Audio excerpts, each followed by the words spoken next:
Hello and welcome to today's Facebook LinkedIn Live. I'm really delighted because today I'm chatting with Laurie Macpherson and we're going to be talking all about how you can make a brilliant flexible working request and how to ask flexible working in 2023. So there's been a lot of changes regarding flexible working. There's a lot of change coming. So we're going to be talking all about how you can ask for flexible working in 2023. It's very much a moving picture. I'm so excited to be chatting with Laurie because she is a fantastic career coach. She's a career wing woman to so many people. She does a lot of, she helps a lot of people get the job that they want and deserve. So it's really, really a pleasure to chat with you today, Laurie, and find out a little bit more about what you think people should be doing when they are asking for flexible work. Thank you so much for having me. I'm really, really excited because we've spoken a lot online, haven't we? And then it's actually quite nice to do a meeting. Sorry, I know that I need to move my desk because I'm getting a lot of glare from the window. So I keep looking like a ghost, but I am here. So before we sort of kick off about making a flexible working request, it might be quite good to get some clarity on what flexible working actually is. Yeah, so I suppose there's a couple of things that kind of keep coming up. So is it the mix of how often you're in the office, which is the whole remote hybrid work from home bit, or is it the hours and times you're expected to work? And I think both can come under the heading of flexible working. It just depends what you want and what the employer is willing to offer. And it depends what works for the individual. There's no one size fits all. Lots of people like to act as if everybody wants to work from home. They don't categorically. Lots of people hate working from home. And some people really enjoy the hybrid, which I think I saw this week described as the Goldilocks. It was a LinkedIn news article, the Goldilocks of flexible working, not too hot, not too cold, just right. So how do you get that balance? Is it 2 days and 2? Is it 3 and 1? Is it 1 and 3? It's different for everyone what they want. So the first thing to know is, what is it that you want? When you are thinking about flexible working? Do you prefer to work in the office but have some flex over your hours? Do you prefer to work solely from home but potentially go in sometimes? It opens the world up for us. I think that's the first thing that's really important to know. It lets us apply for jobs that are not in our local area. One of my closest friends lives in Glasgow, works for a London company. My brother lives in Glasgow, works for a Manchester company. One goes down once every few weeks. One's been down a couple of times in a couple of years. It's fine. Yeah. It lets you open up your applications when it's the right company and it's the right role. Yes. So, good thing. It's not for everyone, but it is a good thing. And it's much more common that you will be offered or given flexible working now than you would have pre-COVID. So that's a good thing. I was going to say, because obviously you've been working in career coach, you started doing this before COVID. So how has it changed since COVID? And, what more opportunities are there? Yeah, so when I was doing this more for a company pre-COVID, then I had a bit of my own gig, but you were expected to go to a place and be there for the hours they specified every week, and that was the same for everybody in the business. That just changed completely as businesses realised people can work from home and still do the work. I know that you and I obviously work. I'm in my cupboard, as you can see, and you're in your house or your office. We can work from home. It's all good. But companies realise actually people can work differently. There can be different hours, different patterns, and it doesn't have to be a one size fits all. So I do think some companies panic because they think, oh, if I offer it to one, I have to offer it to the others. You don't, because they might not want it, or you have to offer it, but no, they might not take you up on it. And it does cause complexity in expectations, management, communication, etc. But that doesn't mean to say it can't be done. Of course it can. Lots of companies are doing it. And many people out there are working really hard and getting great outputs, but from home. Yeah, brilliant. So we've got Afsar. Thank you so much for watching, Afsar. And Sarah has said as well, good that talent is not restricted/excluded because of location. Yes, absolutely. That's the one thing to remember. That could be that you need to have a different working pattern, but you can do that and still be a valued employee. And that's worth remembering. You're not asking for a unicorn here. You're asking for a flexible working pattern, which in 2023 is okay to ask for. Absolutely. And so we talked about what individuals want and thinking about what flexible working arrangement works best for you. But what about companies? How can they decide, why should they embrace flexible working? And then how can they decide what flexible working arrangement, if they can offer that, if they want to offer that, what works for them and their business? How can they make Yeah. that call? Oh, great question. So McKinsey report out end of last year said that 40% of senior leaders, this is in America obviously, but very similar stats, are looking to move jobs because of partly flexibility, partly purpose, partly culture.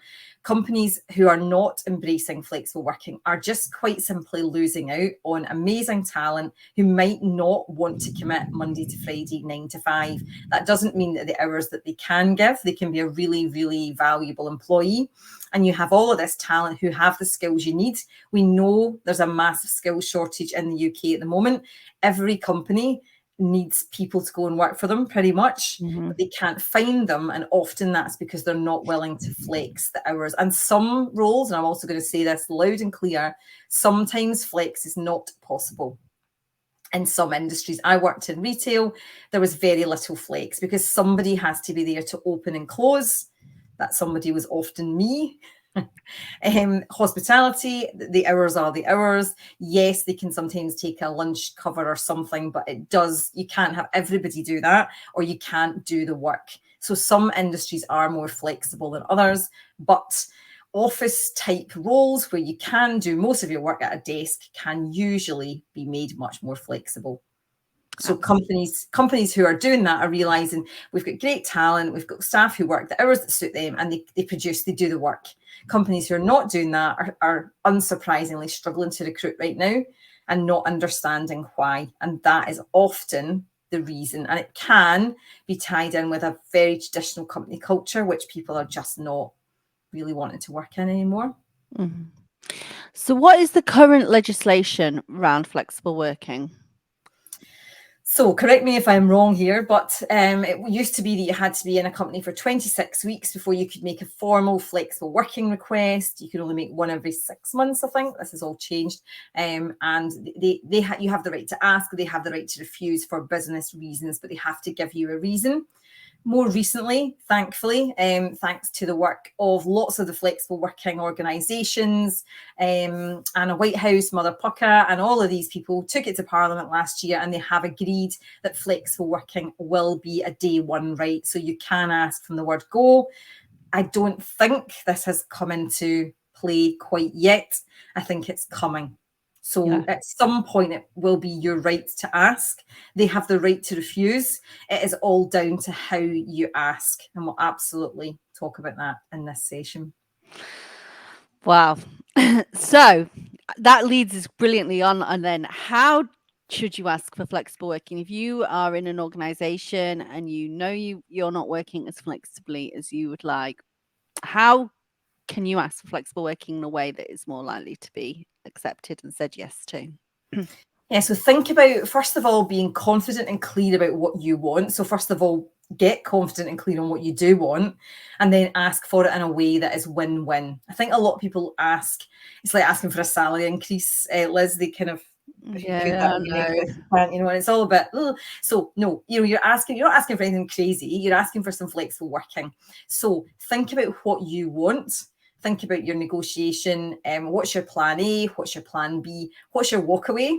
Is there a point at which this job is no longer, something you can do? And be clear on that. You don't have to say it in the meeting, but you do have to be clear in your own mind. Okay, I'm not doing that, so I'm looking for another role. Again, you don't have to say it, but you do need to know it. What's your tipping point, and what is it that you want? What would make your life easier? I found in my experience, sometimes it's the difference of like 15 minutes, half an hour. It's often not something radical, or it might be an extra day from home. But the way to think about it is, what do I need? What would make my life easier? And how do I sell this to the employer? And lots of people don't do the selling bit. They go in and quote legislation. And yes, you are absolutely entitled to ask. Think about what's going to make them take you up on the offer. And it's the same as a sales negotiation. What do they need to hear? This would allow me to, so that I can, whatever they want you to be able to do. Understanding the business hours, I would be able to log back on at 5 p.m. in order to pick up the last of the emails from the day. This would mean coming into an empty inbox in the morning. If you're managing a shared inbox or something, this would be a great selling point, for example, that everybody comes into a clear inbox. If you can get out at 3:30 to do a school pickup and then log back in. Yeah. So how do you sell it to the employer? Make it win-win. You're winning, you know what you want. How do we make it possible for them to win as well? This would allow me to do whatever it is that you think that you need to do, and also be there to do school pickup, which would mean don't talk about how it saves you money. Sorry, not sorry, that's not their problem. Yeah. And it's not, and I know that sounds really harsh, but it just isn't. They've got it. Their interest is their business. How can you make it a business positive thing that you would be able to? This would allow me to be available during the bulk of working hours and take the bulk of. In return, I would be able to do X, Y, Z. How can you sell it to the employer so that it is a nice win-win situation for them? I think that's really good advice. I mean, I've done flexible working requests before, and I'm just thinking, I know I did actually say it will save me money. And interesting. Yeah, lovely, not their business. Yeah. Yeah, you're making a really, really good point. And I think we can approach this quite from, I feel bad saying this, quite a selfish perspective, thinking, this is what we want, it's what we need. But like you say, it's all about making it feel like it's a win-win and nobody's losing out. Yeah, and I see it a lot in some of the flexible working groups. I need flexible working. I need to be finished by, okay, that's fine. Where's the give? What are you willing to explore, so that there are lots of different things people can do and different ways people can work, and what are you willing to do in order to make this happen? Because people will often meet you in the middle, but if it feels purely like employers are giving, and I know at the moment, and this is a little bit controversial, but I'm going to say it, some employers do feel like they really struggle to get a team meeting. They really struggle to get everyone at once because they are being so flexible. And at this point, it makes them just think, hands up in the air, I can't manage this. So show them how flexible you can be in return for their overall flexibility. And I would be very flexible, very salesy, very up for offering them lots of things until it came to contracting it. And then I would want it, set in stone, because if management changes or something in the business changes, you also want it written into your contract that you have this pattern agreed. That's a really good point, because I think, I hear a lot of people that have had flexible arrangements that have probably been informally agreed with a manager. That manager's then left, and then all of a sudden the expectations have completely changed. Yeah, and I had it back to front in retail. Again, I had people who had an enforced pattern which didn't suit me at all, and if it wasn't in writing, I didn't have to authorize it. Caused major ructions, I'll be honest. But whereas I had some that had a more contracted pattern, and while it made my life much harder, I had to give them it. Didn't have to like it. But it is about getting that contracted. If you're asking them for something really different, for example, I've got a lady at the moment who's asking for a bit of not quite work from anywhere, but she wants to work from Europe X amount of months or weeks in the year. You need to do the research on the tax and the legal implications on that. Do not expect them to do it if you're asking for something unusual. Okay, that's good advice. Because that is really good advice. They're not trying to, we've been having some chat back and forth. They're not trying to say no. They're trying to make sure they're not doing anything wrong, Liz, and they're not going to fall foul of some sort of law or rule or, tax implication or salary. So you do the research. I would like to do this. I've done it before, and here's the legislation. Here's the handbook. Here's the pieces of, wording that we've used. I hope this is helpful. She's got it, by the way. She got a draft contract yesterday, but she's looking for something a bit unusual. So I've said to her, that's absolutely fine. You do the research, so that they just need to feel secure. It's for good reason. It's to visit, and actually doesn't actually matter what the reason is, but it's, you do the research. If you want anything a bit unusual, if you're just looking for, a compressed hours or whatever, that's fine. There's plenty of stuff out there about how that can work. Yeah.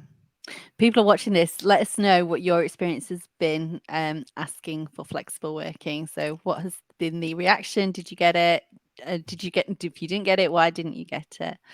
And do you think it's a bit easier now, Laurie, to ask for flexible working post pandemic? Are companies more open to it? Do you think you're more likely to get a yes? Yeah, definitely. And again, I've seen a stat in an HR, and I can't remember which one off the top of my head, but one of the HR publications end of last year, and they said 36% of companies were looking to bring in more flexible working. The companies are starting to understand the benefits to having all of these smart, well-trained, educated women who couldn't do it come in to work for them. Also, people with neurodiverse conditions, for example, who might have said, I can't work before. They meant that they couldn't work 9 to 5 in an office with the phones ringing.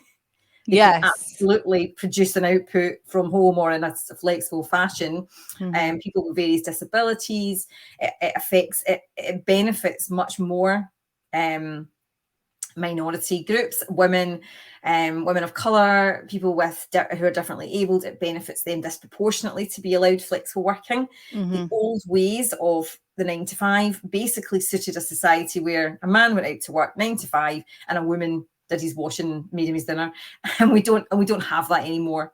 So we need to move, and companies are absolutely starting to understand. Lots of great companies out there that are offering it. The ones who aren't are struggling to attract talent, as I see it. Absolutely. And I see it as well. Hi, Yeah. Samantha. Thank you for watching. So we've had a couple of questions that have been sent beforehand from two different ladies. And I thought they were both brilliant questions. And if anyone else has any questions that they want to ask Laurie, please pop them in the comments. So the first one is when to ask for flexible working in the interview process. So this lady was looking for a new flexible part-time job. And she, like many people, couldn't see a lot of jobs that were advertised as offering flexible part-time work. She knew that's what she wanted. So when should she ask for flexible working in that process? So she was getting conflicting advice. So should she be upfront about it and ask for it right, with her application? Or so she was applying, sorry, for full-time jobs in the hope that they would be able to offer flex. So yes, should she ask for it at the first stage of the application process or wait until offer stage? So this is a really tricky one, and I'm going to be honest, my answer is a bit of a politician's one, which I don't love giving, but the answer is it depends. If there is no mention anywhere on the website, anywhere in the recruitment information, anywhere about speak to us about flexible working, we're willing to talk flexible working, we understand the needs, etc., they're probably not going to go for anything less than full time. So I think to go through the whole process is a bit disingenuous and a bit of a waste of time if you've got no intention of doing full time for whatever reason. That doesn't actually matter. So I wouldn't be applying for full time jobs if I wasn't willing to go full time, unless there was some wording somewhere that suggested they might be open to discussing it. I would simply not apply for those jobs. And look for ones that did say all of that stuff. There's plenty of them out there, honestly, and there's so many sites, like obviously Lizzie's own site and has the newsletter. There's plenty of flexible employers out there. Yeah. If you absolutely must apply for this job, you really think it's for you, I wouldn't go through the whole formal process. I'd find the name of a human. There's normally one somewhere. Yep. Look for the recruiter who's handling something like that and ask a question directly. This is right up my street and I totally fit the brief. However, I can only do 4 days. Is it worth applying or not? And Yeah. be quite direct. You don't waste anybody's time. Get them, oh, well, and if the recruiter says, no, they've been through this process twice and they're absolutely not, it's full time only, fine. That's not your job. On to the next one. Unemotionally, we go to the next thing. If there's a possibility, then you apply. But I wouldn't waste loads of time in that process. Yeah. On the other hand, if you fit the brief so well and you not a 70% or like the look of that, but an actual I'm a perfect fit, you have the choice of whether you go through the whole process, but know that you might really annoy them and waste everybody's time. So it's a kind of it depends answer. If it says anywhere about the process, I would ask pretty early on, end of first interview is when you ask for questions, ask some good questions, then say, is this a good time to discuss flexible, part-time, whatever kind of working? I noticed it was on the advert and I'm interested in discussing a pattern that might work for both of us. Stop talking, don't over explain or apologize, let them come back to you. Really good Yeah. advice. Yeah. That's what I think. Good. We've had Natalie's written in the comments. She's not yet asked, but she's in the process of looking for a new position. So will need to request for flexible work due to her young child. As you've mentioned, Laurie, it's about meeting in the middle. She's looking for a new job right now, but school hours, and she's really struggling to find something. She says she's got tons of experience, but everyone wants 9 to 5, 9 to 6. Willing to be flexible and do some longer days, but some places just aren't willing to accommodate at all. Natalie, there's two things here. Yes, one, I would gently challenge your belief that nobody's willing to accommodate. That's not true. You haven't found them yet, and that's fine. They will be more. The more stipulations, barriers, niche, you need, the less jobs there are. That's a fact. If you're willing to go out tomorrow and do any old job, any old hours, you would get a job tomorrow. That's not in question. But if you only want a specific type of job, that will narrow you. So you choose to either go through the process and find that they won't accommodate you, which could be demoralising and time consuming for both parties, or they might accommodate you. You might be so good that they definitely want you. Or you do look for those more part-time jobs, which are much more difficult. School hours, term time only, it's a unicorn. That is a unicorn. Most flexibility isn't, but those sorts of jobs really are very, very difficult to get, and the people who get them don't give them up easily for obvious reasons. So I would look at what flex can you bring, and you might be saying absolutely none, that just isn't possible. Isn't there absolutely no way you could team up with someone to do a bit of, you look after mine and I'll look after yours? Is there absolutely no after school? Is there no childminder? Is there no, could you share someone's au pair nanny? What could you do to try and increase your flex, and also then look at companies that could accommodate the flex at the other end? I don't for a single second believe that no company out there wouldn't let you do a pickup. That's not true, but it is a case of finding them. So be aware that there'll be a way that you can stretch yours and that they can stretch theirs. And it's just a case of meeting in the middle. I get your frustration, but no company has to offer 9:30, 3:30 if that doesn't really suit them. I wish more. Do you know, I've always said this. I wish there was more jobs, school hours. And sorry, that was Sarah that said that. Not Natalie wrote a comment, and then Sarah wrote the other. Some of that was Sarah's comment as well. Sorry, Sarah. Yeah. So what can you do to stretch it, and what can they do to meet you in the middle? But yeah, it's not just a case that you have the right to ask for a half three finish or a half two finish, but they have the right to say no, that doesn't actually work for us as well. So we've got to be aware of business need out there as well, and the difficulty of employers are going through at the minute trying to find people too. Yeah. So I was going to say, Sarah and Natalie, if you want, you could drop me a message and let me know what you're looking for, and then I'll keep my eyes out open for you. Sorry. Sorry. Oh, is there no water? Has he turned it off? Okay. Yeah. All right. Sorry about that. Sorry. Yeah, Sarah. She says her son's only 4, so she really wants to be around as much as possible at this stage. So yeah, I get that, Sarah. Totally get it. I get it. But it's also that bit of push pull, isn't it, to get and there's also other options in terms of, is it a job that you want, or could you start some sort of self-employed freelance gig? There's lots of options out there. So yeah, lots of options. So yeah, Sarah, Natalie, feel free to send me your CV, and obviously Laurie, you do career coaching, so if you feel that would be beneficial, then get in touch with Laurie. Yeah, there is lots of options. And then the other question is, someone is currently working 3 days a week in the office. So she works 3 days a week in the office, 1 day from home. So I think she's doing 4 days a week. Her employer has now asked her to come into the office for those 4 days a week. She has said that 3 days a week is just about bearable with 1 day from home. Really doesn't want to go into the office 4 days a week. How can she ask for flexible working, because she hasn't been there for the 6 months eligibility, whatever, qualifying period? So it's not going to be an official flexible working request then, but it can be I would ask for a conversation to discuss flexibility and explain that this is working really well for her.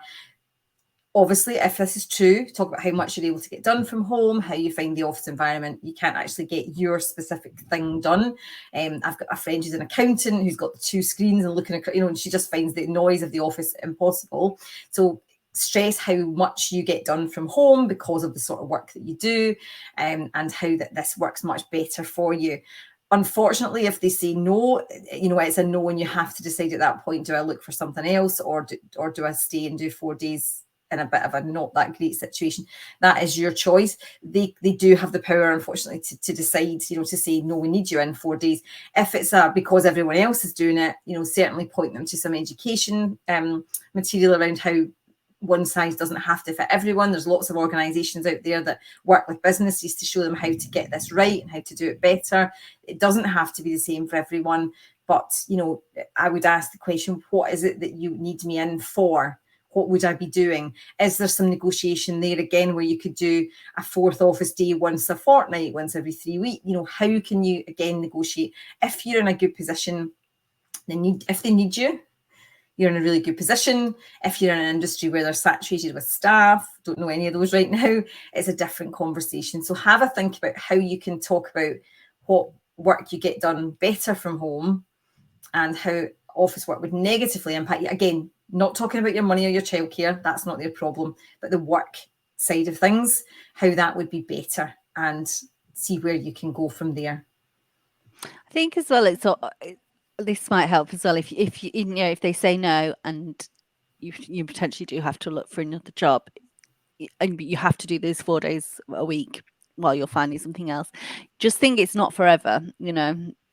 This Yes. situation is not forever. There are other employers that will be more flexible. It might take a little while to find that perfect job, but if you have to take those 4 days in the office, then it really is not forever. And I think that's something to think about as well. And hopefully that helps. Yeah, absolutely. It's just all for now. All of it's for now. It's all transient. It's all what flex pattern suits you today might not suit you in 6 months' time once you're in kids are in nursery or something. And also we need to be really clear, and I'm very, very passionate about this as a child-free woman, is that flexible working is not just for those with children. You can be work flexibly to accommodate anything or nothing. And if you want to work 3 days a week so you can spend the other 2 lying along the couch watching celebs go dating, that's fine too. Flexible working is good for people generally, because it allows us to live our life. So it's about that's why we can take some of those arguments out of it, because actually it's not the employer's business what you do in your time off, it's how you work when you're with them. Yeah, really, really good advice. If anyone's got any final questions for Laurie about flexible working, and how to ask for it, please do pop them in the comments. In the meantime, where can people find you, Laurie, connect with you, learn more about you and your services? So I am on LinkedIn as Laurie Macpherson. I am a career wing woman. On Instagram, again, just as my name, it's just Laurie_Macpherson, and Facebook is Laurie Macpherson Career Wing Woman. And I help smart women, just like people watching, to get jobs that they love at the salaries they deserve. And often there's an element of flexibility. It's one of my first questions always is, what sort of job are we looking for in terms of where, when, how often, how much, so that we can then go from there. And just a top tip before we finish, not the sector for everyone, because it's it has its own issues, and I get as many people who want out as who want in, but the charity sector is often excellent for flexible working. Often they have projects that are only funded 2 or 3 days a week. So if you say you can do that, that fits the funding model perfectly. Quite often really happy for short hours, 20, 24, 18 hours, which fits the funding model. And there's lots of those jobs on Charity Job. As I say, not for everybody, but super flexible and often a good move. Brilliant. Actually, another advice is, freelancing. People are always wanting just freelancers to support them. I've got freelancers that support my business, and that works really well, for small business owners that maybe can't have full-time staff, but also for those individuals that want to work quite flexibly. And there's a lady on LinkedIn who's really worth following if you want to set yourself up as a freelancer. I think her name's Sophie Miller, pretty little marketer. So she gives loads of advice if you fancy setting up as a freelancer, but that's another option as well. Yeah, absolutely. Loads of things you can do. Again, it might just be slightly more difficult to get your first client, but it's probably going to be someone you know. So going out to your network, telling them what you can offer. If someone offered me the right thing at the right time, as you've been the same, you've been guddling away doing it all yourself. If someone came to me today and said, I'll do your X for you, I might just bite your hand off. Yes, exactly. And then that's, and it might just be a couple of And hours then, a day or an hour a day, or whatever, and that yeah. fits with you as well. So thank you so much, Laurie, for your time today. Thank you for everyone that's watched. We'll pop the replay on the website as usual. Thank you so much for having me. Thank you.